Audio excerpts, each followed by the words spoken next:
Chicago, July 22nd, 1934. The summer air felt heavy. Outside a crowded movie theater, federal agents waited in silence. Some stood near parked automobiles. Others blended into the evening crowd. Every one of them was watching for the same man. For more than a year, he had become the most wanted fugitive in America. He had escaped capture, outmaneuvered investigators, and dominated newspaper headlines across the country. Entire law enforcement agencies were hunting him. Yet somehow he always seemed to disappear. Tonight felt different. Investigators believed the chase was finally over. Inside the theater, the target appeared completely relaxed, watching a movie, laughing with companions. One of the largest manhunts in American history was about to reach its conclusion. Outside, agents tightened their grip on concealed weapons. A man whose name had become known across the nation. John Dillinger. But to understand how America arrived at this moment, we have to go back to the beginning. The prison was supposed to end John Dillinger's criminal future. Instead, it helped create it. After his conviction, Dillinger entered a world filled with experienced bank robbers, safecrackers, and career criminals. Men who had spent years studying how to steal, how to escape, and how to avoid capture. For a young inmate, it was an education unlike anything he had experienced before. Day after day, he listened, observed, learned. The friendships he built behind bars would become some of the most important relationships of his life. Because when those men were eventually released, they wouldn't forget him, and he wouldn't forget them. Years later, investigators would look back on this period and reach a troubling conclusion. Prison had not transformed Dillinger into a law-abiding citizen. It had transformed him into something far more dangerous. And when he finally walked out of prison, he wasn't planning to start over. He was preparing for something bigger. Freedom didn't last long. Shortly after his release, Dillinger found himself struggling once again. Jobs were scarce, money disappeared quickly, and the connections he had made in prison remained close. Then the letters started arriving. Former inmates were reaching out. Some were still behind bars, others had already returned to crime. Together they began discussing something far bigger than small-time theft. Bank robberies, not random crimes. Organized operations, planned carefully, executed quickly.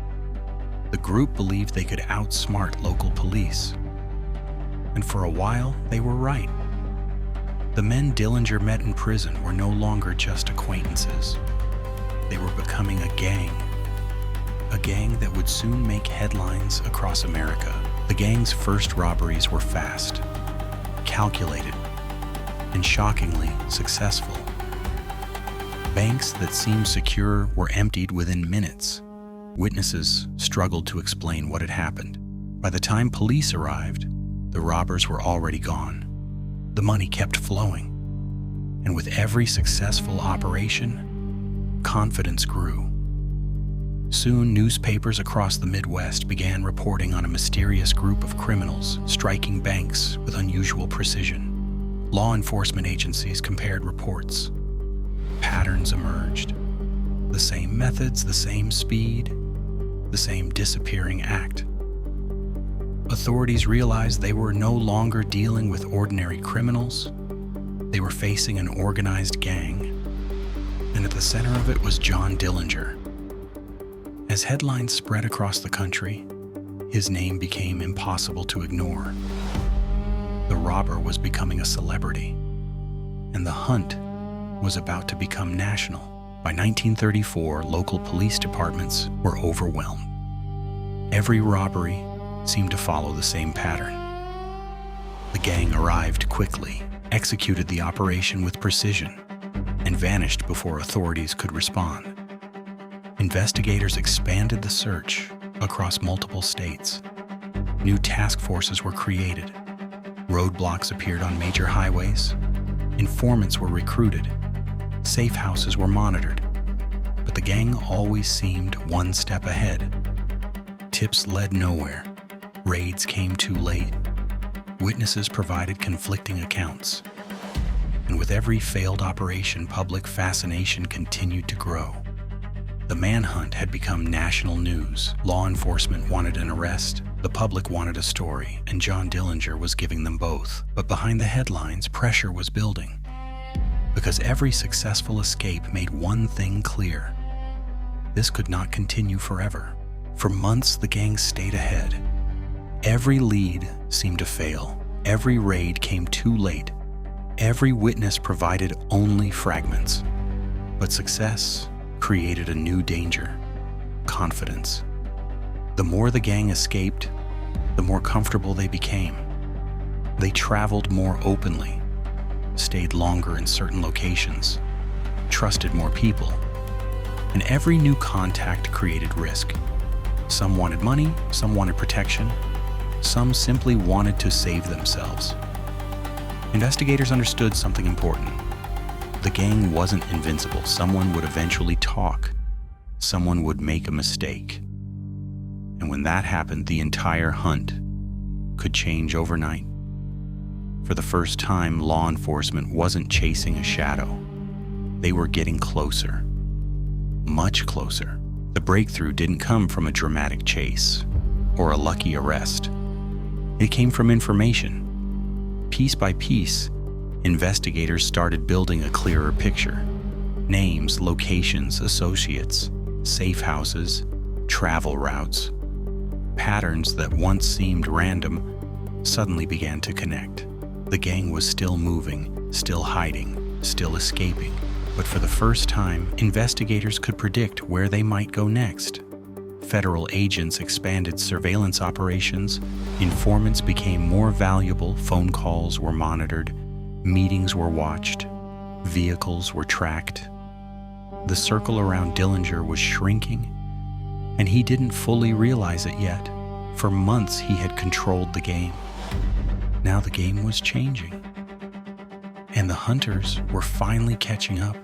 After months of dead ends, investigators finally received information that felt different, specific, detailed, actionable. It wasn't another rumor. It wasn't another anonymous sighting. This lead pointed to a real location, a place connected to people already under surveillance. Agents moved carefully. The investigation had failed too many times before. Nobody wanted another empty building, another missed opportunity, another headline announcing that the gang had slipped away. Surveillance intensified. Movements were tracked. Visitors were documented. Patterns were analyzed. And slowly, confidence grew. For the first time in months, investigators believed they knew where Dillinger would be.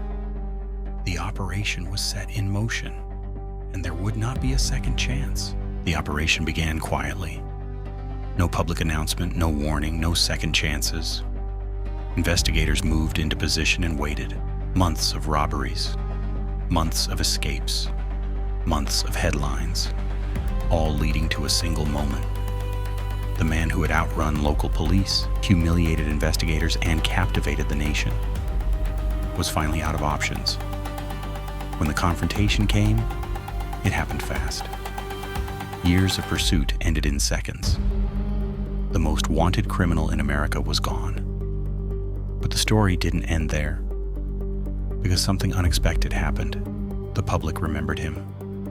Newspapers continued printing his name. Books were written. Movies were made. Legends grew. And over time, the line between criminal and myth became blurred. Yet behind the headlines was a simple truth. The legend was never larger than life. He was simply a man who believed he could outrun consequences forever. And in the end, he couldn't.